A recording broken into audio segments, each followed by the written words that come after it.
Que, pois, diremos ter alcançado Abraão, nosso pai segundo a carne? Porque se Abraão foi justificado por obras, tem de que se gloriar, porém, não diante de Deus. Pois que diz a Escritura? Abraão creu em Deus, e isso lhe foi imputado para a justiça. Ora, ao que trabalha, o salário não é considerado como favor, e sim como dívida. Mas ao que não trabalha, porém crê naquele que justifica o ímpio, a sua fé lhe é atribuída como justiça. Só até aqui, tá bom, irmãos? Pai, nós te louvamos, nós te damos graças, Senhor, pelo privilégio que nós temos de estar aqui expondo a tua palavra, Senhor. Também pela responsabilidade que o Senhor nos dá, Senhor, de expor a palavra. Ao mesmo tempo que é um privilégio, é uma responsabilidade muito grande, Senhor, de expor a tua palavra. Então eu oro por mim que estou expondo. Peço ao Senhor que me ajude, que me auxilie, que o teu Espírito, Senhor, me dê a graça de poder ser fiel à tua palavra, Senhor, de expor ela fielmente, de maneira íntegra, de maneira, Senhor, meu Deus, que as pessoas que estão ouvindo possam entender. Mas, ao mesmo tempo, também oro por aqueles que estão ouvindo a tua palavra, e a minha oração, Senhor, é que eles sejam edificados, que o Senhor possa falar ao coração daqueles que estão agora ouvindo e daqueles que ainda ouvirão essa mensagem, seja aqui mesmo no YouTube, no Facebook, como também no YouTube depois. Pai, te peço que o Senhor nos auxilie, que o Senhor nos abençoe, que esse tempo seja um tempo de crescimento e de edificação para a glória do teu nome. Oro a ti no nome de Jesus. Amém e amém. Amém, querido? Deus abençoe vocês. Então nós vamos para a nossa exposição, tá? Olha só, antes de continuar, antes de abrir o texto aqui, é importante, eu gastei um tempão na primeira ministração aqui, no capítulo 4, explicando, porque há uma discussão entre os estudiosos da Bíblia, né, os comentaristas, os teólogos, com relação ao lugar da vírgula. E aí eu já te faço um pedido aqui, por favor, se você puder. Tá bom, querido? Abra aí a Bíblia, deixa ela aberta aí. Está com o celular, né? Está assistindo no celular, não sei, na televisão. Deixa a Bíblia do teu ladinho aí para que você possa acompanhar, porque seria interessante. Eu tenho um programa para fazer isso, né? Para colocar o texto bíblico aqui, mas minha internet não me ajuda, por isso que eu faço a transmissão direto pelo celular, porque eu poderia fazer pelo computador num programa mais profissional, né? E colocando os textos para você, mas como a minha internet não ajuda, não dá para fazer isso, né? Mas olha só, há uma discussão, eu já tratei disso aqui, então só vou passar por cima dessa questão muito rapidamente. Há uma discussão sobre o lugar da vírgula nesse texto, né? Seria mais ou menos assim: que diremos, pois diremos ter alcançado, né, Abraão, e aqui no meu texto tem vírgula, Abraão, vírgula, nosso pai segundo a carne. A pergunta seria mais ou menos assim: olha, o que Abraão, nosso pai, né, nosso pai segundo a carne, alcançou? Mas a pergunta que Paulo está fazendo, e a discussão exatamente em que lugar que essa vírgula está, a pergunta não seria exatamente essa, né? Seria Abraão, né? O que alcançou Abraão, nosso pai, vírgula, segundo a carne. A ênfase na carne. O que ele alcançou na força da carne? É isso que Paulo está perguntando, entendeu? E aí ele diz no versículo 2 o seguinte: porque se Abraão foi justificado por obras, né? Justificado por obras ter alcançado na força da carne. Entendeu? Se ele fosse justificado por obras, por obras da carne, então teria de que se gloriar. Porém, Paulo diz assim: porém, não diante de Deus. Aí ele pergunta: o que diz a Escritura com relação a isso? Ele pergunta, né, o que Abraão alcançou, e depois ele pergunta o seguinte: olha, o que diz a Escritura a respeito de Abraão? Aí ele responde: a Escritura diz, Abraão creu em Deus, e isso lhe foi imputado por justiça, para a justiça. A resposta de Paulo aqui, querido, citando a Escritura, é um texto de Gênesis 15, 6. É uma visão que Deus deu a Abraão, entendeu? E uma promessa que ele fez lá de que Abraão, a descendência de Abraão seria tão numerosa quanto as estrelas do céu, ou quanto a areia nas praias, entendeu? Então, Paulo, o Senhor dá a Abraão essa promessa e ele creu. O que nós já dissemos até aqui, irmãos, e aí eu quero que você entenda, e aí eu estou caminhando para voltar para a nossa reflexão, o que eu expliquei na semana passada a respeito disso, dessa promessa que Deus deu para Abraão, Eu disse a vocês que quando Abraão cita essa promessa aqui, quando Paulo cita essa promessa que Deus deu a Abraão essa imputação de justiça a Abraão, eu disse a vocês que Paulo ele viu mais do que aquilo que estava escrito no texto, ou ele teve uma revelação disso. E eu usei vários textos, irmãos, para provar a vocês que quando Abraão diz que, quando o texto diz que Abraão creu, isso lhe foi imputado para a justiça, ele não creu apenas que ele teria um filho, e desse filho ele teria uma descendência numerosa. Não, isso está incluso, com toda certeza, entendeu? Só que vai além disso. E eu tentei mostrar para vocês, porque Paulo fala disso tanto aqui no capítulo 4, quanto também no capítulo 3 de Gálatas, entendeu? E há uma referência, querido, nas falas de Paulo, que quando Abraão creu, o que Deus deu a Abraão, na verdade, foi uma revelação da vinda de Jesus Cristo como descendência de Abraão. Cristo é o descendente. Paulo diz isso em Gálatas. Quando ele fala de descendência, Paulo diz assim, olha, a descendência está no singular, então ele está falando de uma pessoa específica, né? E ele está falando de Cristo. Aí ele diz assim, olha, a promessa dizia respeito a Jesus Cristo. Então, Deus deu a Abraão uma revelação que da descendência dele viria o Cristo. E Abraão creu nesse Cristo que viria, e porque ele creu no Cristo que viria, então ele foi salvo, entendeu? Muitos teólogos dizem, querido, que a diferença nossa, da nossa salvação, a diferença da maneira como nós somos salvos para Abraão, é que Abraão olhou para o futuro e ele viu o Messias que ainda viria e creu no Messias. Nós olhamos para o passado e vimos o Messias que já veio e nós cremos no Messias. A fonte de salvação é a mesma, está no Messias que viria, entendeu? Então, tanto Abraão como nós hoje cremos no mesmo Cristo e somos salvos da mesma maneira. As implicações disso, irmãos, são tremendas, tremendas. E se alguém tem dúvida, eu li muitos textos para tentar mostrar a você que Paulo aqui, quando ele em Gálatas diz que ele não recebeu o evangelho de nenhum homem, né? Não foram os apóstolos lá em Jerusalém que ensinaram para ele o evangelho, nem Barnabé, nem ninguém, foi o próprio Cristo que o revelou. Eu disse a vocês, né? Não há como a gente não inferir, querido, de que dessa revelação que Deus deu a Paulo do evangelho, ele mostrou ele mostrou a Paulo que Abraão viu Cristo lá na frente que viria e creu nessa promessa de que o Messias viria, entendeu? E aí, eu vou só encerrar aqui citando só um texto, né, que eu citei a semana passada, que eu acho que é fundamental, irmãos, porque o próprio Jesus Cristo diz isso, entendeu? O Senhor Jesus Cristo diz em João 8,16, em 8,56 até o 59, ele fala de Abraão. Ele diz assim, olha, Abraão, o pai de vocês, alegrou-se por ver o meu dia. Então, está muito implícito aqui que o próprio Abraão viu o dia de Cristo, quando o Messias viria, na verdade, porque ele creu no Messias, ele foi salvo. Então, a salvação de Abraão não foi por causa de obediência à lei, não foi por causa de obras. A salvação de Abraão se deu da mesma forma que se dá conosco. Ele creu no Messias, entendeu? Como nós cremos no nosso Senhor Jesus Cristo, tá? Então, é nisso que nós estamos falando. Ele creu nesse Messias. Agora, veja, isso é muito interessante, irmãos.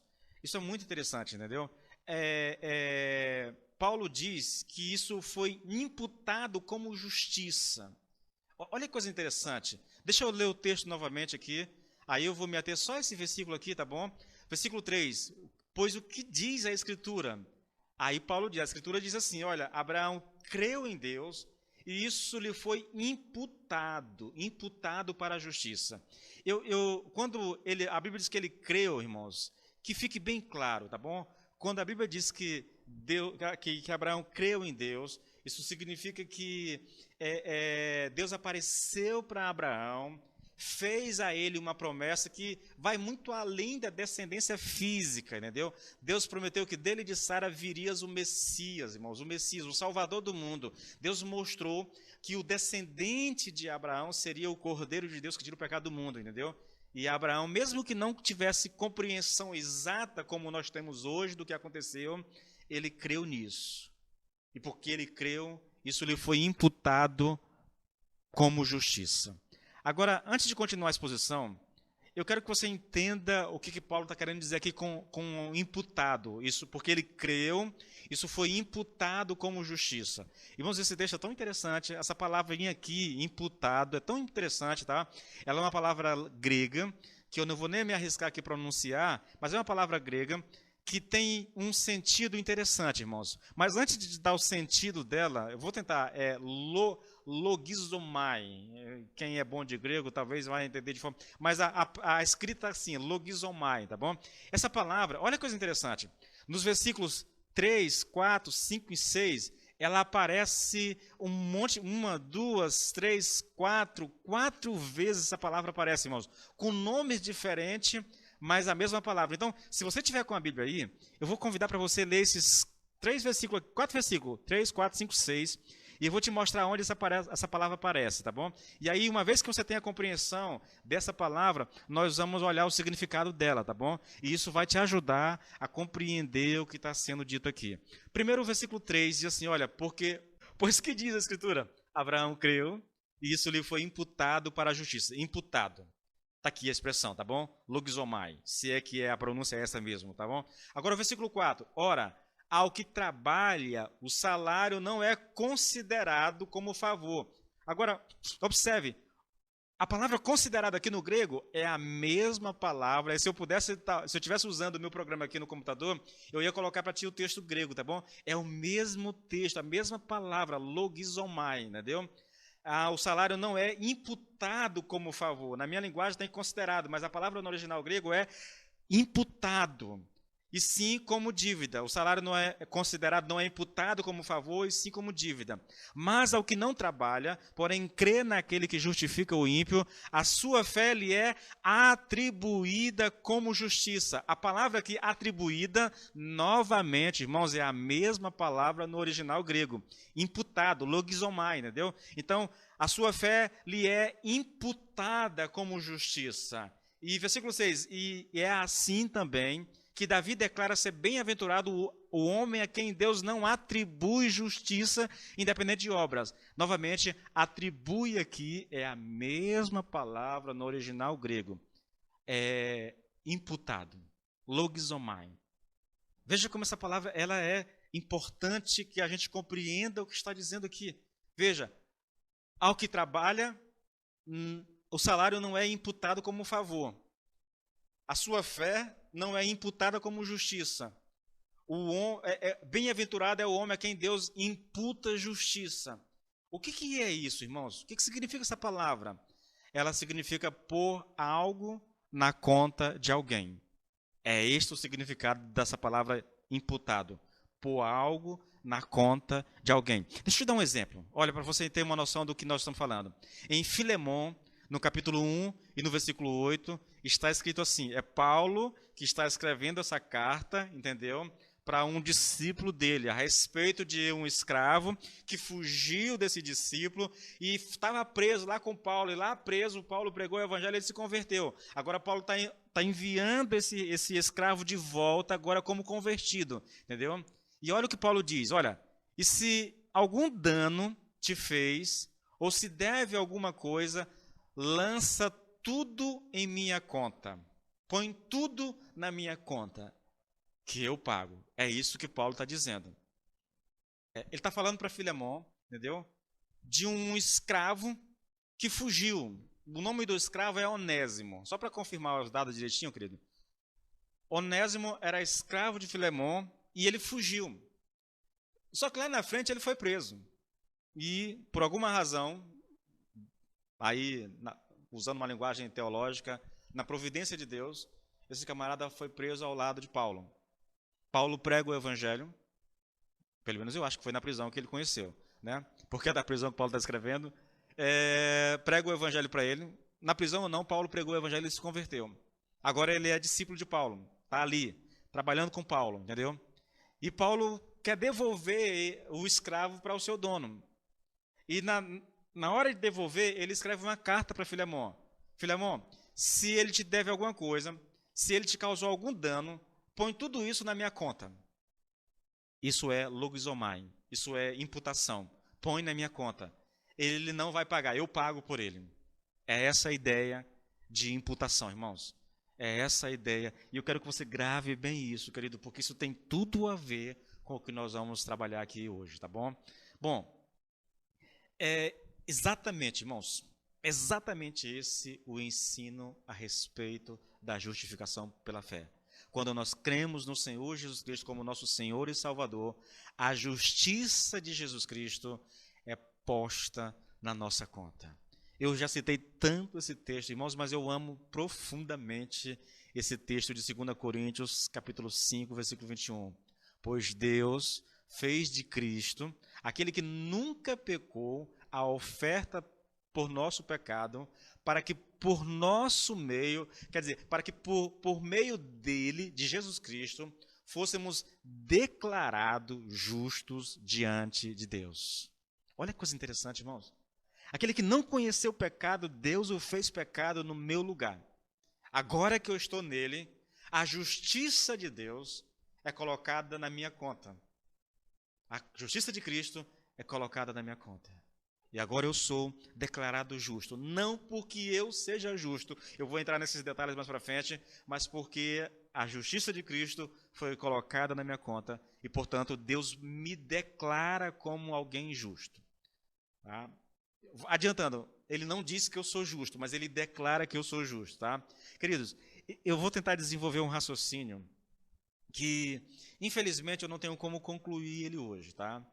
Então nós vamos caminhar aqui por algumas coisas, a gente vai tentar explicar isso a vocês, porque o que nós estamos tratando aqui é da justificação pela fé.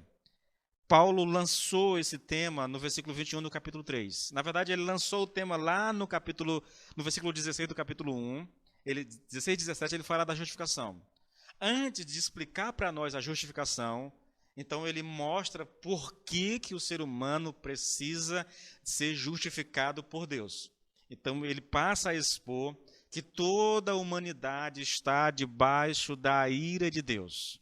Isso é tremendo, irmãos. Ele diz que os gentios estão debaixo da ira de Deus. Depois ele diz que os judeus estão debaixo da ira de Deus. E no capítulo 3, então, ele engloba todo mundo. Todos, sem exceção. Não há justo, não há nenhum sequer. Então ele coloca todo mundo debaixo da ira de Deus. Tá? Uma vez que todo mundo está debaixo da ira de Deus, então todos nós necessitamos urgentemente de um Salvador. Todos nós necessitamos urgentemente de alguém que nos tire dessa situação.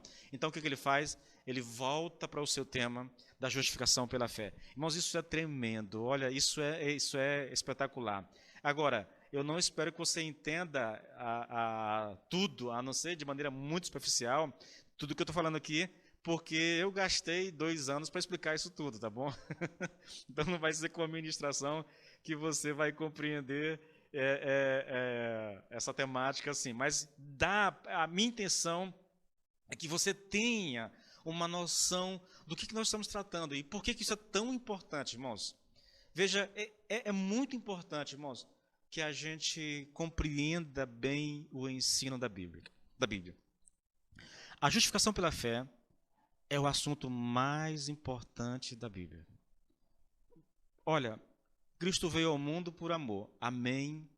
Irmãos, isso é fundamental. Agora, se você não compreende, irmãos, por isso que eu falo do Evangelho, né? O Evangelho é exatamente isso. O Evangelho, a gente divide o Evangelho em duas partes. É uma resposta só, dividida em 2 etapas. A primeira etapa, nós apresentamos Jesus Cristo, né, sua pessoa, o fato histórico. Ele veio ao mundo, aqui nesse mundo ele foi morto, ele foi sepultado, mas depois ele ressuscitou. É a primeira parte da explicação. Todos os fatos relacionados, todos os textos bíblicos relacionados à vida, morte, ressurreição de Cristo, é a mensagem do Evangelho. Agora tem uma segunda parte essa mensagem. A segunda parte, querido, é a explicação desses fatos históricos. O que significou ele ter vindo ao mundo, por que ele morreu, o que aconteceu na cruz, por que ele ressuscitou. Isso é o Evangelho. Quando Paulo fala do Evangelho, é disso que ele está falando. Tanto do relato histórico a respeito de Cristo, como da explicação desse relato histórico, entendeu? A interpretação daquilo que ele fez. É por isso que é tão importante, irmãos. E aí é onde nós falamos da justificação. Paulo, quando ele apresenta esse tema para nós, ele diz, olha, Mas agora sem lei, se manifestou a justiça de Deus. E é aqui que ele traz à tona esse tema, e ele passa a trabalhar isso. Ele vai falar de propiciação, ele vai falar de redenção, ele vai falar de justificação pela fé. Irmãos, é uma coisa assim impactante. E eu não tenho como trazer tudo isso a vocês aqui, mas é algo tremendo demais, tá? É algo tremendo demais. Bom, uma vez que ele estabeleceu a doutrina, uma vez que ele colocou a doutrina, lançou todo o alicerce, toda a argumentação básica, aí ele sabe que ele precisa corroborar tudo o que foi dito, ou então, tipo assim, ele precisa justificar tudo aquilo que ele disse, baseado no Velho Testamento, que é as escrituras que tinha naquela época. Então ele vai para o Velho Testamento e ele vai mostrar que a justificação pela fé não era uma ideia nova que ele estava apresentando, mas era algo que já estava lá no início, lá na gênese das escrituras, lá na pessoa de Abraão. É por isso que nós começamos o capítulo 4 dessa forma, entendeu? Nós falamos do 4, e aí Paulo já vem diretamente com essa... A questão já é exatamente essa, né? Olha só, que pois diremos? Ou trazendo nessa linguagem na Nova Bíblia Viva, né? Que eu acho mais interessante, que aí já não é mais uma tradução, já é uma interpretação da tradução. Então, o que podemos dizer do nosso antepassado Abraão? Veja, ele apresentou o tema, e ele disse, o meio de justificação é pela fé. Ninguém é salvo por obras. Bom, se é assim, qual é a prova que tu tens, Paulo? Então, vamos lá. O que nós podemos dizer do nosso antepassado Abraão? Quais foram as experiências dele com respeito a essa questão de ser salvo pela fé? Será que foi por causa das suas boas obras que Deus o aceitou? Veja, ele vai voltar lá para o começo da Escritura, querido, e mostrar que ali, nós já tínhamos essa mensagem. Entende? É muito interessante. O que diz a Escritura? As Escrituras nos afirmam que Abraão creu em Deus, e por isso Deus riscou seus pecados e o declarou sem culpa. Ele creu e isso lhe foi imputado para a justiça. É assim que nós estamos trabalhando, querido, e é importante que você tenha isso em mente, irmãos. Veja, Deus nos declara justo. Irmãos, ele não torna o ser humano justo, ele faz uma declaração. E tudo isso vai ser desenvolvido lentamente aqui, querido, à medida que ele for estudando esse texto, tá bom? Para que você compreenda. Por isso que eu venho fazendo essas recapitulações, para ver se você mantém o fio, entendeu? Há um argumento central. E a gente explica os detalhes aqui, entra em detalhe, depois eu volto para o argumento para que você possa entender. Veja, todas as exigências de pagamento foram satisfeitas na pessoa do Senhor Jesus Cristo. A declaração, a gente nunca pode esquecer, ela é uma declaração judicial, irmão, forense. Eu vou explicar isso depois, tá bom? Isso significa que o pecado ainda habita em mim, mas em Cristo eu fui perdoado e considerado justo aos olhos de Deus. Eu quero que você entenda, ainda que eu vá depois entrar nesses detalhes, que aquilo que Cristo fez por mim não me torna justo. Aquilo que Ele fez por mim me declara, faz com que Deus, porque eu estou em Cristo, Deus me declara justo. Há uma diferença entre ser declarado justo e ser justo, entende? E eu quero que você entenda isso. Eu quero que você compreenda isso. Bom, veja que coisa interessante, irmãos. Tudo o que nós estamos dizendo aqui, querido, é que Abraão foi declarado justo. E ele foi declarado justo porque Deus deu a ele uma revelação do Messias que viria, e ele creu nesse Messias. É basicamente isso. É isso que ensina Gênesis 15:6, tá? Agora, vamos andar um pouquinho, tá? Eu quero ler o versículo 4 com você, 4, 5, 6, porque agora nós vamos entrar nesses versículos. Até aqui, o que Paulo fez foi o seguinte, ele diz assim, olha, Abraão também foi justificado pela fé, assim como nós somos hoje. Então, para que você entenda, a salvação, essa salvação mediante a fé em Cristo, não é algo novo, não é algo que eu estou inventando, não é algo que eu estou criando agora, isso já estava lá na Bíblia, lá no Velho Testamento, lá no livro de Gênesis, tá? É isso. Agora ele vai expandir esse conceito, irmãos, ele vai tornar isso mais claro ainda. Então vamos ler aqui, porque o que ele faz aqui agora é explicar. Olha só, versículo 4. Ora, ao que trabalha, O salário não é considerado como favor, e sim como dívida. Mas ao que não trabalha, porém crê naquele que justifica o ímpio, a sua fé lhe é atribuída ou imputada como justiça. Até aqui, tá bom? 5 e 6. Veja, eu posso sintetizar tudo até agora, para que você siga o fio da meada. Tudo que foi dito até agora. Abraão foi salvo pela fé, quando Deus lhe revelou o plano de salvação na pessoa do Senhor Jesus Cristo. Basicamente isso. Salvo pela fé, não por obras. Uma vez que a gente estabeleceu esse pressuposto, irmãos, agora o Paulo vai expandir o ensino. Paulo vai tornar isso mais claro. Paulo vai tornar isso tão nítido para nós, querido, que é impossível não compreender o que ele vai dizer. Como é que ele faz isso? Veja, olha a coisa interessante, irmãos. Paulo faz uso de uma realidade do dia a dia. Todo aquele que ouvia, né, ou todo aquele que o ouve ainda hoje, consegue compreender o que ele está dizendo. Ele torna acessível a compreensão do que ele vai dizer a qualquer pessoa. Ele está dizendo assim, olha, se eu faço um serviço para um homem e ele me paga pelo que eu fiz, ao me pagar, ele não está sendo bondoso comigo, mas está apenas pagando o que me deve. Hoje, eu inventei, irmãos, eu tenho um problema de coluna sério, entendeu? Mas aqui choveu muito ontem à noite aqui, né?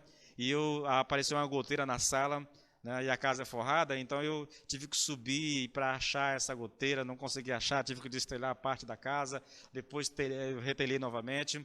Eu fiz isso porque, mesmo sem poder, né? Mas é porque a questão financeira não está muito boa, né? Para a gente chamar alguém para pagar, eu vou lá e eu faço eu mesmo, entendeu? Mas imagine que eu tenha chamado alguém, né? Aí eu acerto com ele o preço. Ele sobe, ele retelha, ele sai, arruma tudo lá.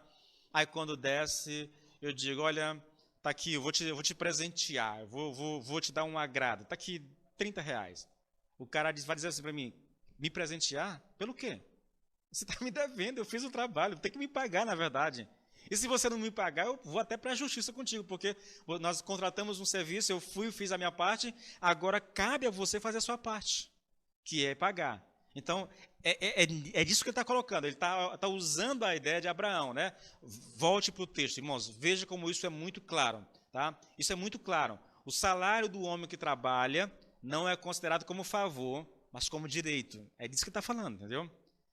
Se eu fiz um serviço para alguém, essa pessoa me deve. Então, o que ele está me devendo não é favor, é um direito. É um direito. Isso aqui é o versículo 4, e ele está exemplificando para nós como é que funciona a salvação pela fé, a justificação pela fé. Agora veja, olha a coisa interessante, irmãos. Ele vai para o versículo 5.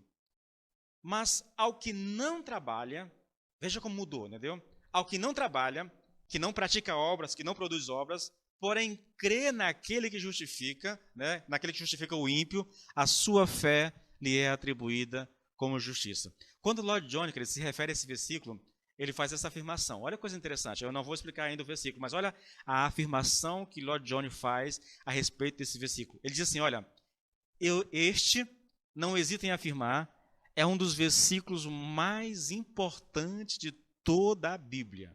Digo isso do ponto de vista prático, do ponto de vista da evangelização, se vocês o preferirem, ou do ponto de vista da conversão. Por que Lloyd Jones está fazendo essa afirmação de que esse versículo 5 é um dos versículos mais importantes da Bíblia? Primeiro, né, por causa de uma mudança no discurso que Paulo vem fazendo, na sua pregação. Entendeu? Para que você entenda a mudança, aí eu convido você para voltar aí um pouquinho no capítulo 3, no versículo 26, e nós vamos ler o que está escrito lá. Olha só, olha essa mudança no discurso de Paulo. No versículo 26 do capítulo 3, está assim, olha, tendo em vista a manifestação da sua justiça no tempo presente, para ele mesmo ser o justo, né, e o justificador daquele que tem fé em Jesus.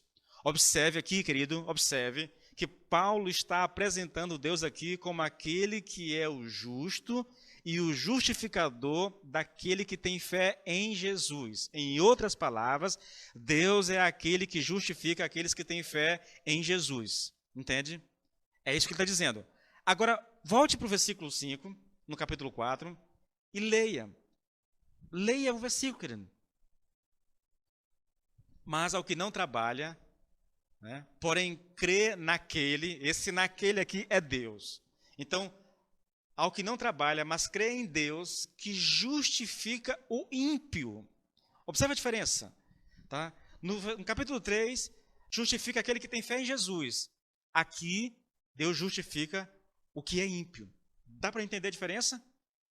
A diferença é daquele que justifica o que tem fé em Cristo para aquele que justifica o ímpio. Há uma diferença de termos aqui excepcional, tremenda, irmãos, tá?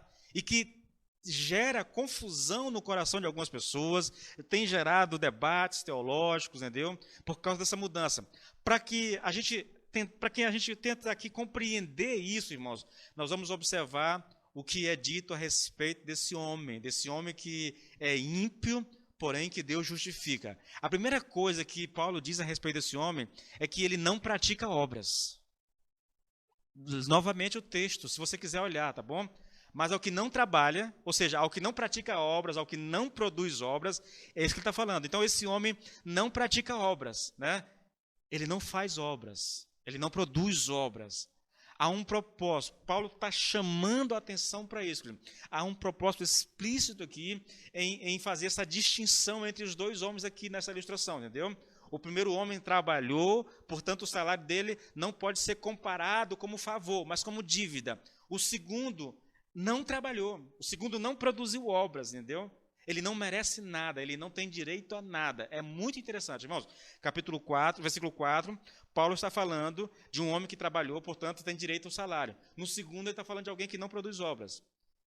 E fala do Deus que justifica o ímpio. Há uma distinção tanto do homem do versículo 4 que produz obra, como do termo que Paulo usa no capítulo 3 para falar do Deus que justifica aquele que tem fé em Cristo. Há uma separação. Pastor, por que você está insistindo tanto nisso? Porque eu creio que isso é importante, irmãos. Eu acho que isso é fundamental. Tá? A segunda coisa que a gente vai estudar aqui, querido, né, essa diferença aqui. Olha, o homem que é justificado não somente não tem obras para mostrar, mas ele é ímpio. E é isso que choca a gente, entendeu? Veja, irmãos, quem é esse homem que é ímpio e que é justificado? Eu sei que há uma discussão em relação a isso, mas olha, eu concordo com alguns que dizem que esse homem é Abraão. Ele está falando de Abraão. O homem que não tem obras aqui, irmãos, é Abraão. O homem que não produz obra aqui para merecer nada é Abraão, entendeu? Eu sei que falar de Abraão, isso é complicado, né? Meu Deus do céu, se um judeu tivesse me ouvindo, ele ia dizer que eu estava cometendo algum tipo de blasfêmia, entendeu? Mas há um sentido, irmãos, em que eu posso dizer que Abraão era um bom homem, como todo mundo defende, né? Mas ao mesmo tempo, entendeu? Ao mesmo tempo, eu posso dizer que muitos outros homens na história são também bons homens, entendeu? A questão não é essa. Porque assim como eu posso dizer que Abraão era um bom homem, eu também tenho como comprovar biblicamente, irmãos, que a despeito de ser um bom homem, ele era um ímpio. E aí é que está a questão. Entendeu? Se você voltar, querido, pegar alguns textos aí, eu tenho aqui vários textos. Olha,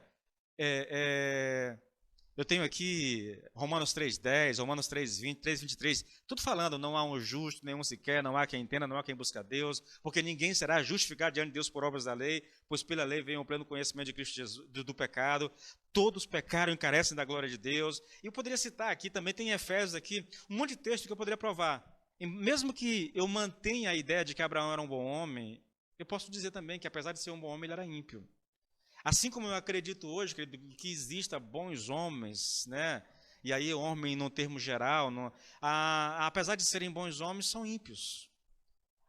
O ímpio é aquele que não tem a sua fé em Cristo Jesus. Não importa suas qualidades morais, se ele não tem a sua fé em Cristo, ele é ímpio, entendeu? Então, a questão é essa, irmãos. A questão se resume a isso. Abraão era ímpio. Ele não tinha obras para apresentar a Deus.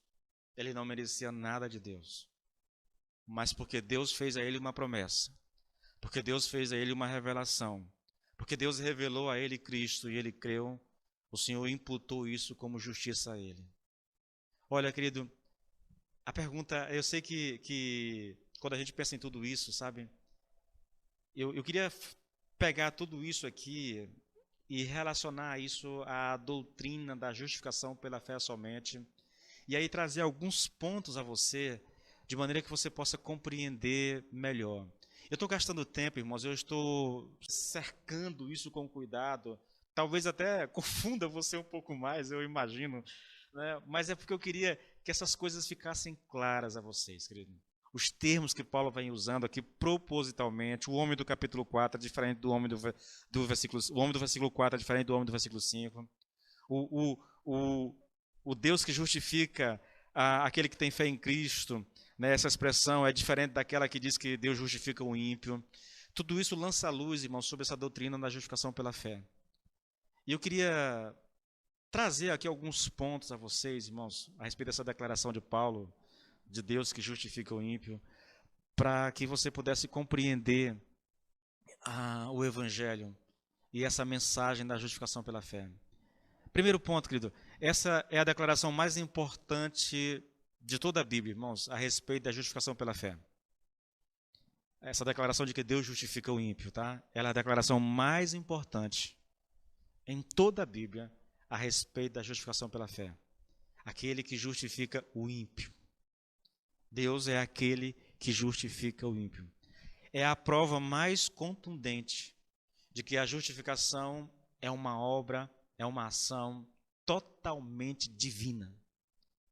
Em outras palavras, irmãos, é Deus quem justifica o ímpio.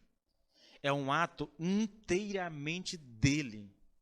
E em nenhum sentido, irmãos, se baseia nas nossas atividades. Ah, pastor, mas por que isso é tão importante, pastor?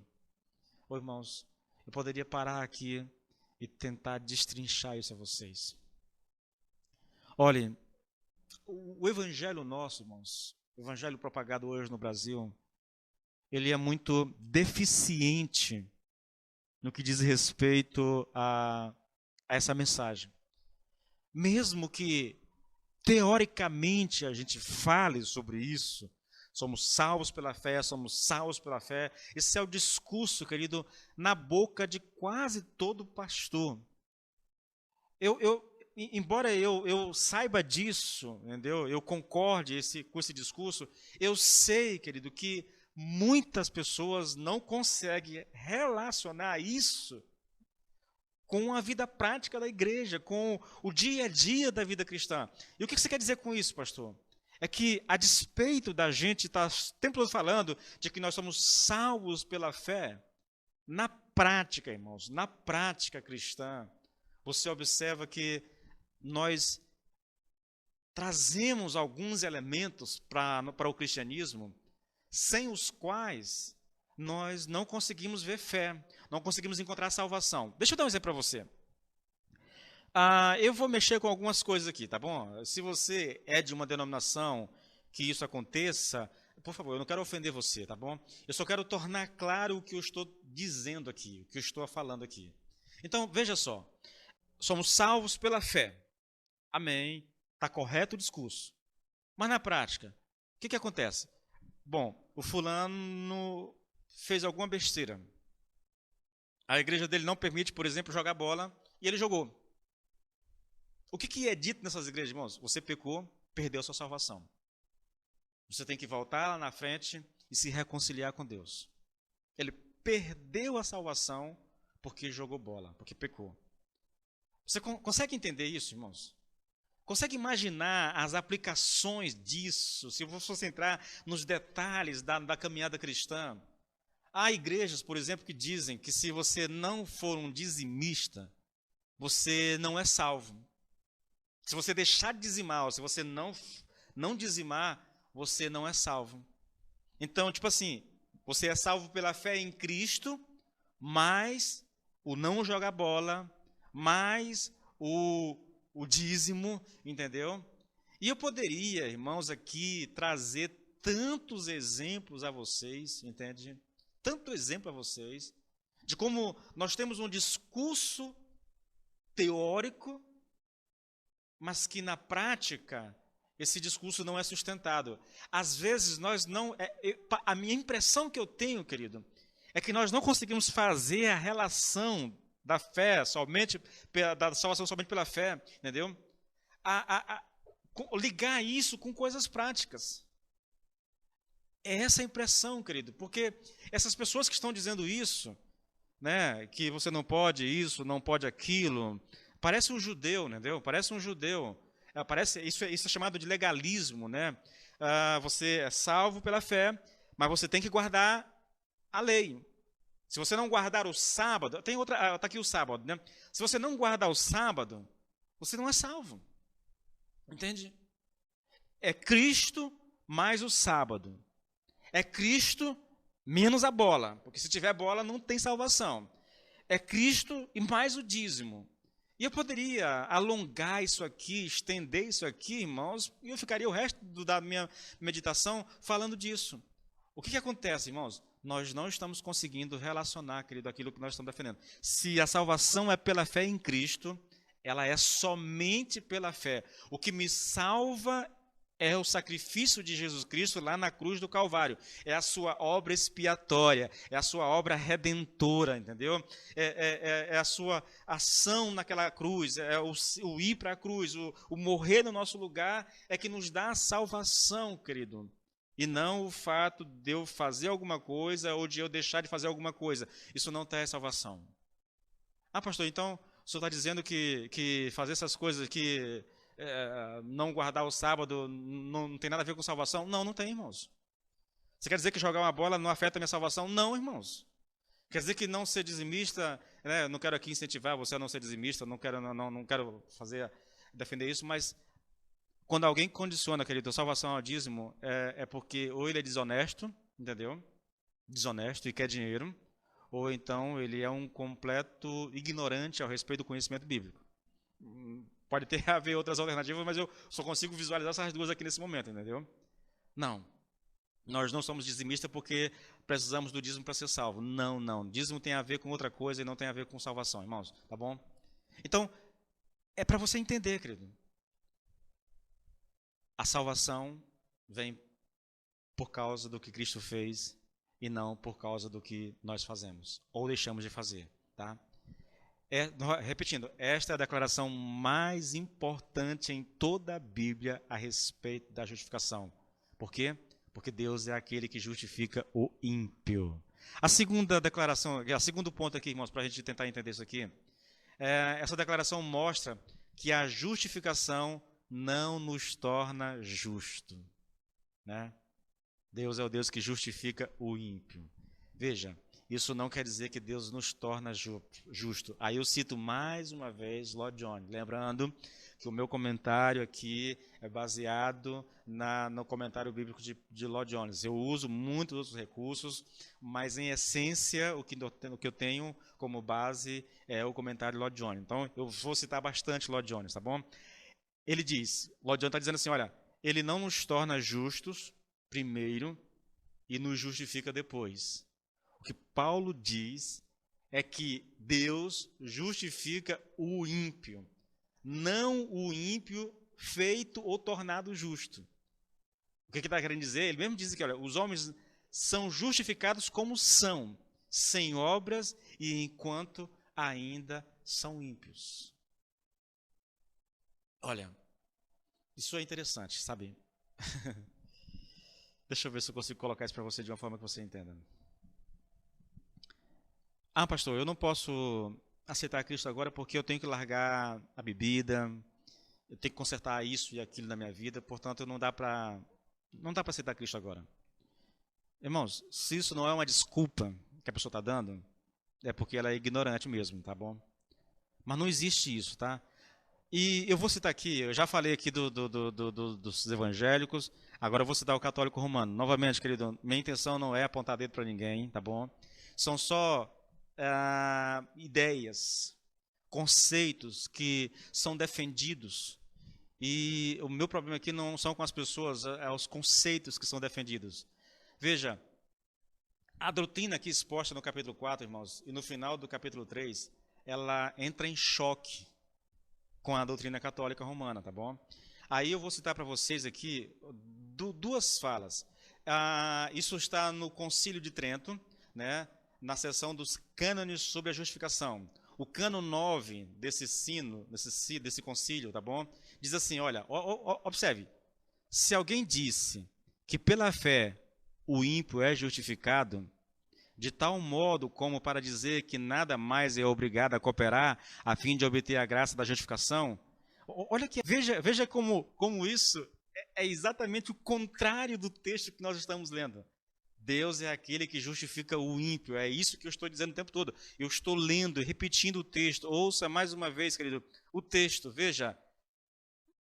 No entanto, para aquele que não trabalha, mas crê naquele que justifica o ímpio, está vendo? Crê naquele que justifica o ímpio. Agora, olha essa declaração, irmãos, como ela é interessante, entendeu? Se alguém disse que pela fé o ímpio é justificado, está confrontando essa ideia, tá bom? De tal modo como para dizer que nada mais é obrigado a cooperar a fim de obter a graça da justificação, e que não é de forma alguma necessário que ele esteja preparado e disposto pelo movimento de sua vontade, seja anátema. Anátema aqui, irmãos, não é maldito exatamente. Pode até ter esse sentido, mas aqui é uma espécie de, tipo assim, é ser excluído da igreja, entendeu? É nesse sentido que o catolicismo usa aqui, nessa citação aqui que eu estou falando, tá bom? Eu estou lendo aqui o Concílio de Trento, na seção dos cânones sobre a justificação, estou lendo o cano 9, tá bom? Então aqui, se essa pessoa acredita que o ímpio é justificado pela fé, sem a necessidade de cooperar com alguma coisa para obter essa fé, que essa pessoa seja anátema, é isso que está dizendo, tá? A segunda declaração do mesmo cano, o cano 14 agora, é o mesmo concílio, a mesma sessão, no cano 14. Se alguém disser que o homem é absolvido de seus pecados e justificado, porque ele seguramente acredita que foi absolvido e justificado, ou seja, se ele disser que isso é só pela fé, somente pela fé, ou que ninguém é verdadeiramente justificado, mas aquele que se acredita justificado, e que somente com a fé a absolvição e a justificação são efetuadas, seja anátema. Novamente, irmãos, a mesma ideia, tá bom? Se alguém acredita que ele é absolvido dos seus pecados porque crê somente em Cristo, ou se essa pessoa diz que a pessoa não é justificado ou apenas declarado justificado, que essa pessoa seja anátema, entendeu? É isso que está dizendo. Olha só uma coisa interessante, irmãos. Novamente é Lloyd Jones. Observe a fala dele sobre o modo de justificação no catolicismo. Aí ele traz uma coisa mais clara para nós. Olha só, o catolicismo romano ensina que pelo nosso batismo somos feitos justos e piedosos. Eu sei que isso não é muito ensinado no catolicismo, as pessoas não têm muito acesso a isso aqui, são documentos, né, documentos históricos do catolicismo, mas isso é uma realidade, tá bom, querido? É pelo batismo que nós somos justificados, que se é justificado no catolicismo, que se declara justo no catolicismo, tá bom? É pelo batismo. Veja, novamente, o catolicismo ensina que pelo nosso batismo somos feitos justos e piedosos. A justiça nos é infundida, ela é injetada em nós, introduzida em nós, tá? E porque somos feitos justos por nosso batismo, somos justificados. Veja, porque Deus nos justifica, né, no batismo, nós somos justificados. Vou explicar isso já, tá bom? Ora, isso equivale a dizer que somos justificados porque somos santificados. Então, é como se, quando Deus injeta em nós essa justiça de Cristo, entendeu?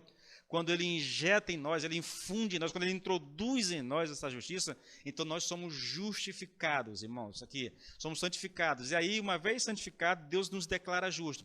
Mas aqui não é declarado, é feito justo mesmo. Lembra porque eu enfatizei lá no começo? Há uma diferença entre ser justo e ser declarado justo. O protestantismo tradicional diz que nós somos declarados justos. O catolicismo diz que nós somos justos, entendeu? Justo. O que é exatamente o oposto daquilo que Paulo vem dizendo. Então, essas declarações no catolicismo, elas entram em choque, irmãos, frontalmente com esse ensino de Paulo aqui, tá bom? Há uma discussão. Eu já pensei várias vezes em trazer isso aqui a vocês, né, sobre a palavra imputação. Porque o catolicismo pega a fala de Tiago, né, que nós não somos salvos somente pela fé, mas também pelas obras, e isso é muito forte lá no catolicismo, entendeu? Defendendo a ideia de que nós somos salvos, por isso que é a fé em Cristo mais alguma coisa, entendeu? Então, assim, Paulo diz que nós somos justificados somente pela fé. Tiago diz que nós somos justificados pela fé mais as obras, entendeu? Quem tem razão? Há uma discussão sobre isso. Eu estou ainda pensando, irmão, se eu trago isso, né? Talvez ajude você a compreender um pouco dessa discussão, tá? E você compreenda melhor. Se for necessário, eu trago isso numa outra live, tá bom? Vamos lá. Olha, querido, embora eu esteja apresentando aqui um conceito católico, irmãos, eu não vou mentir, tá bom? Há algumas denominações que trazem essas ideias católicas também, entendeu? Quando uma pessoa diz, irmãos, que nós somos salvos pela fé, mais o dízimo, não é que ela diz isso, entendeu? Eu acho que nenhum pastor em sã consciência diria isso. Mas quando ele diz que se você não for dizimista, você não é salvo, ele está dizendo que o sacrifício de Cristo não é suficiente para te salvar. Entende? Porque se você crê em Cristo, mas não é dizimista, você não é salvo. Quando uma pessoa diz, irmãos, que cometer algum pecado faz com que você perca a salvação, seja jogar bola ou assistir televisão, eu lembro no passado, né, que algumas igrejas defendiam que você não podia assistir televisão porque era pecado, né? Mas aí tem uma questão de vestimenta, tem uma questão de maquiagem, né, corte de cabelo, essa coisa toda que a gente está acostumado a ver, né? Eu lembro de ter visto o pastor lá em Imperatriz, né, ensinando isso num culto lá na igreja, afirmando, querido, essas coisas, entendeu? Que corte de cabelo, que maquiagem, né, essa coisa toda, uso de roupa, tudo isso interfere. Se você faz isso, você não é salvo, entende? Isso é um absurdo, entendeu, querido? Isso é um absurdo.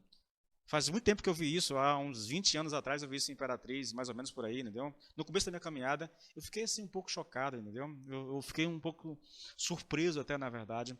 Mas há esse ensino, querido. Quando a pessoa faz isso, irmão, ela está dizendo, olha, é Cristo mais isso. Enfatiza vocês, irmãos, é muito importante, irmãos, muito importante, que você compreenda que a salvação é somente pela fé em Cristo. Não há mais necessidade de nada. Eu sei, irmãos, eu sei. Quando há dois homens que eu gosto muito, né, de ler, um é o Philip Yancey e o outro é o Charles Swindoll. Esses dois homens escreveram um livro sobre graça.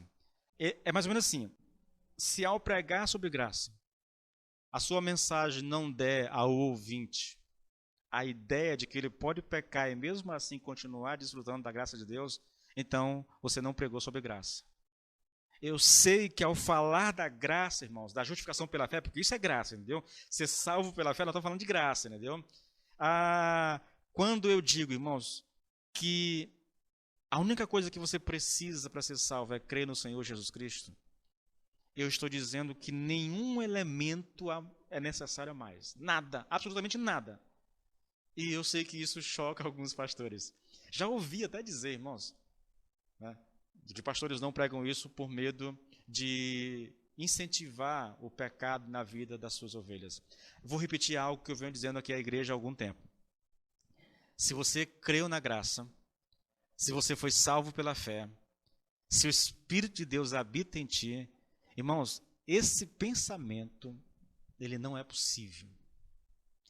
Cristo me salvou e agora não importa como eu viva, então eu vou aproveitar a vida e fazer tudo aquilo que eu quero fazer. Irmãos, um salvo, um santo em Cristo, jamais, irmãos, mas talvez alguém me contradiga bem aqui, e se você me der um texto bíblico que comprove isso, eu trago isso aqui numa live, mas eu acho impossível, totalmente impossível, alguém que conheceu o amor de Deus, conheceu Cristo, experimentou salvação, nasceu de novo, pense algo dessa natureza. Que a salvação, que a graça de Cristo, que o sacrifício de Cristo é um passe livre para eu viver da forma que eu quero. Não existe isso, irmãos. Não há a mínima possibilidade de algo dessa natureza. Não há, irmãos. Garanto a vocês. E infelizmente, querido, eu vou ter que parar. Meus irmãos, eu não acredito que já são 8h40. Então, deixa eu pegar tudo que eu já disse aqui para finalizar. Queridos, o nosso Deus, ele é um Deus que justifica o ímpio. Isso significa que não precisa de obras para você ser salvo. Você não precisa ser uma boa pessoa para conhecer Cristo. Você não precisa frequentar a igreja para ser salvo. Você não precisa, olha o que eu vou dizer, irmãos. Você não precisa abandonar a sua vida para ser salvo. Se você colocar a sua fé em Cristo, do jeitinho que você está aí, irmãos, você é salvo. Agora, lembrando, irmãos, isso é importante. Lembra do conceito de fé? Aquele conceito tem que ser pleno, irmãos, porque parte dele vai te levar para uma condenação eterna. Fé consiste em três coisas, em três elementos. Primeiro, conhecimento. Fé, conhecimento. Você está recebendo conhecimento, querido. Conhecimento bíblico. O nosso Deus é um Deus que justifica o ímpio. Você não precisa largar tudo que você está fazendo para depois ir para Cristo. Não. É do jeitinho que você está, aonde você está. Se você colocar a sua fé em Cristo, se você crer nele, você é salvo. Conhecimento. Segundo elemento, concordância. É preciso que você concorde com isso que eu estou falando. Pastor, eu concordo, pastor. Eu creio que é assim realmente. Amém. Terceiro elemento, confiança, irmãos. E é aqui onde está. Está aí. Talvez a semana que vem eu traga esse debate entre justificação pela fé e justificação pelas obras entre Paulo e Tiago, tá bom? É aqui onde nós entramos no nosso impasse, irmãos. O verdadeiro impasse está aqui. Veja, confiança. Confiar significa uma entrega absoluta a Cristo. Ah, pastor, eu gostei dessa mensagem, eu concordo com isso, eu quero aceitar Jesus Cristo. Amém, irmãos. Vamos lá, vamos orar. Entregar a vida para Cristo. Entregou, amém. 1 mês, 1 ano, e o cara continua fazendo tudo o que fazia antes de conhecer Cristo. E eu vou dizer, meu querido, você não se converteu. Por quê? Porque as obras, as suas obras, vão testemunhar se de fato você conheceu Cristo. Mas, pastor, mas não, você teve uma conversão intelectual. Entendeu? Uma conversão intelectual. É possível? É, irmãos, vou dizer uma coisa para vocês. A igreja do Senhor, é verdade, os templos no Brasil, as igrejas, os prédios no Brasil, estão cheias de pessoas crentes intelectualmente. A fé ainda não é uma fé que promove mudança no coração. Porque quando alguém crê em Cristo, ele é transformado em nova criatura. E isso é demonstrado pelas obras. E eu não estou falando, irmãos, não estou colocando aqui a necessidade. Bom, pastor, eu me converti, então agora eu não posso mais usar isso, falar aquilo, ouvir aquilo. Não é disso que eu estou falando, irmãos. É lógico. À medida que você vai... Irmãos, olha, deixa eu contar uma coisa para vocês. Pastor Jair, se você estiver ouvindo, se você ouvir um dia, você vai gostar disso, entendeu? Eu sempre gostei de andar à vontade, mesmo como pastor, irmãos. Eu gosto de vestir short. Eu tenho um shortzinho que eu faço para fazer caminhada, que eu sempre saio na rua com ele. Mas há mais ou menos 1 ano e meio, 2 anos, que eu não consigo colocar esse short, a não ser que eu vá fazer caminhada especificamente, entendeu? Mas fora disso, eu não saio mais na rua com esse short. Eu uso um short jeans, né, que vai até aqui no joelho. Outra coisa, irmãos, assim, eu estou pregar, entendeu?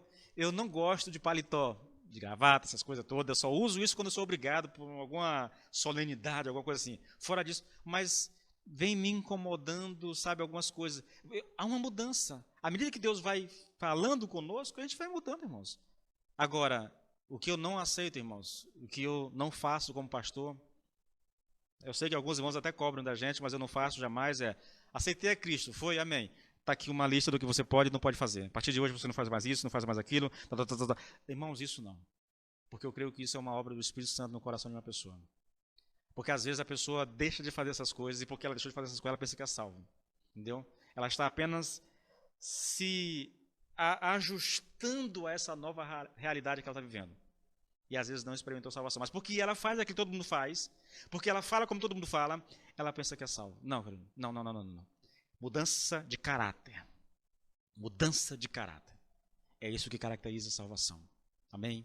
Eu vou parar por aqui. Quero convidar você para nós orarmos, tá bom? Pai, No nome do Senhor Jesus Cristo, nós estamos diante do Senhor e a nossa oração, Pai, é que todas as barreiras com relação a essa doutrina caiam por terra, Senhor. Tu és um Deus que salva e salva o ímpio, Senhor. Tu és um Deus que foi capaz de enviar o seu próprio Filho a essa terra para morrer no nosso lugar.